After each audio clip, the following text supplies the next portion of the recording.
What's good, everybody? It's your boy Uncle Sam's Reject here. And yesterday, Jalen Hurts entered his name into the transfer portal.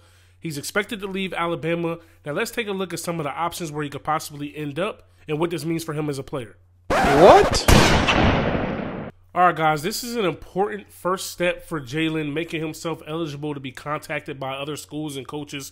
Although Jalen is expected to lead the program, this doesn't lock him into leaving Alabama. Jalen would be leaving Alabama with just 1 year left of eligibility, which could have easily been 2 had he just made the decision a little bit earlier in the season. You know, what made him stay? Was it ego? Was it believing that he could really win the job back? Was it him really waiting for that moment in the SEC championship game? I mean, who knows? Now, let's not get it twisted. The sweepstakes for Jalen Hurts should probably get heated. He has a lot of options, but what he doesn't have is a lot of options of places to go to compete for a national title. Now, there's a place like Houston, which is intriguing because it's his hometown, but he would have to beat out Derek King. Then there's also TCU. Gary Patterson is on the market for a quarterback after losing Sean Robinson to Missouri. He went to join Kelly Bryant to battle it out over there.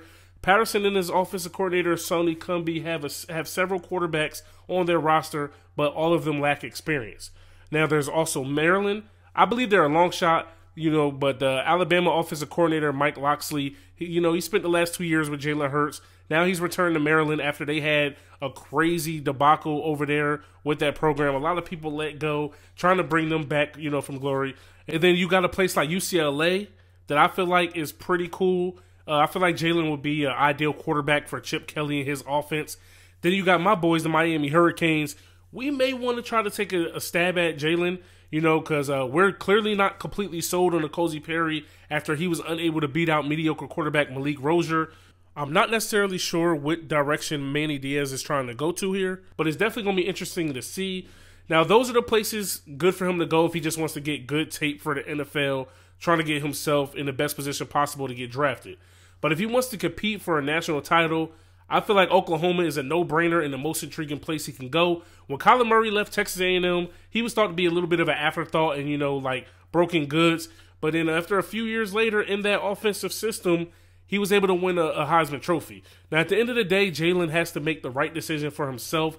With choosing to play garbage time throughout this past season with Alabama, and, even though he was able to come up big in the SEC championship game, he can't risk, throwing away this last year without putting himself in an absolute perfect situation and the best fit for himself. So this should be fun to watch.